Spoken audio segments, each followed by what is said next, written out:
પ્રધાનમંત્રી નરેન્દ્ર મોદી અને ચીનના પ્રમુખ જિનપિંગના 5 સ્ટાર સ્વાગતમાં કોઈ કમી ન રહે અને જ્યાં એ રોકાણ કરવાના છે તે હોટેલ હયાત રેજન્સી નજીકના વિશાળ વસ્ત્રાપુર તળાવની આહલાદકતા માણી શકાય એ માટે રંગીન પાણીની છોડો ઉડાડતા 4 ફુવારાઓ રાતોરાત ઊભા કરવામાં આવી રહ્યા છે। આ ચારેય ફુવારા વસ્ત્રાપુર તળાવ ખુલ્લું મૂકવામાં આવ્યું ત્યારે કાર્યરત હતા, પરંતુ તળાવમાં પૂરતા પાણીના અભાવ અને મ્યુનિસિપલ તંત્રની લાપરવાહીને કારણે 4માંથી એક જ ફુવારો કાર્યરત હતો।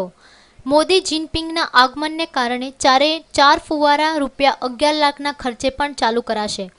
આ હાઇજેટિંગ ફુવારાની ઊંચાઈ 35 ફૂટની છે અને તેને તળાવની ફરતે ચારે દિશામાં એવી રીતે ગોઠવાશે કે જાણે આખાએ તળાવમાં રંગીન પાણીની છોડો ઉડી રહી હોય। અમદાવાદના વસ્ત્રાપુર ગાર્ડનમાં લગાવવામાં આવશે નવા ફુવારા। જી હા, વડાપ્રધાન નરેન્દ્ર મોદી અને ચીનના રાષ્ટ્રપતિને આવકારવા માટે વસ્ત્રાપુર ગાર્ડનમાં લગાવવામાં આવશે નવા 4 ફુવારા। અમદાવાદના આ ગાર્ડનમાં લગાવવામાં આવતા ફુવારાની ખાસિયત એ છે કે એક કલરફુલ લાઇટો સાથે અને મ્યુઝિકની થીમ ઉપર કાર્યરત રહેશે આ ફુવારા। કેમેરામેન રોનક ગોસ્વામી સાથે મીર દુધરેજિયા, ન્યૂઝ ઓનલાઈન, અમદાવાદ।